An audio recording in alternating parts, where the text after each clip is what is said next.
Salut les potes, bienvenue dans notre émission de aujourd'hui.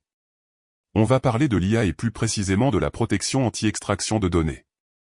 Je suis avec mon co-host Experia, qui va nous éclairer sur ce sujet. Alors, explique-nous, Bonjour à tous, oui, la protection anti-extraction de données est une technologie qui empêche les utilisateurs de copier ou d'extraire des données sensibles d'une application ou d'un site web. C'est devenu un enjeu majeur avec l'arrivée de l'IA, car les algorithmes peuvent... Attends, c'est dingue. Donc tu veux dire que l'IA... Eh bien, c'est plus compliqué que ça.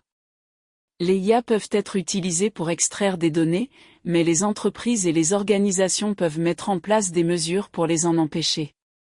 Par exemple, selon un rapport de Gartner, 70% des entreprises utilisent désormais des techniques de protection anti-extraction de... Non mais sérieux, 60% c'est énorme. Et comment ça marche? Il existe plusieurs méthodes, comme la mise en place de systèmes de détection d'intrusion, l'utilisation de watermarking pour les contenus multimédia, ou encore l'implémentation de limitations d'accès aux données.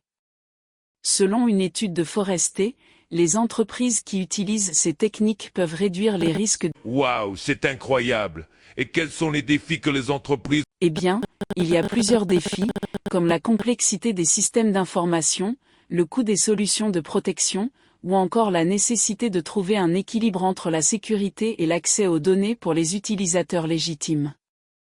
Selon un rapport de McKinsey, les entreprises qui réussissent à mettre en place ces protections peuvent augmenter leur... C'est vraiment intéressant. Les individus peuvent prendre des mesures pour se protéger, comme utiliser des gestionnaires de mots de passe, activer l'authentification à 2 facteurs, ou encore être prudent lorsqu'ils partagent des informations sensibles en ligne.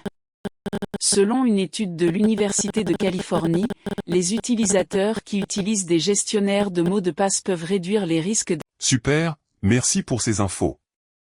Et pour finir, qu'est-ce que les autres... Ils peuvent visiter notre site web, où nous publions régulièrement des articles et des vidéos sur la protection anti-extraction de données et l'IA. Ils peuvent également nous suivre sur les réseaux sociaux pour rester informés sur... Alors, n'oubliez pas de vous abonner à notre podcast et de nous laisser un commentaire pour nous dire ce que vous pensez de cet épisode. À la prochaine!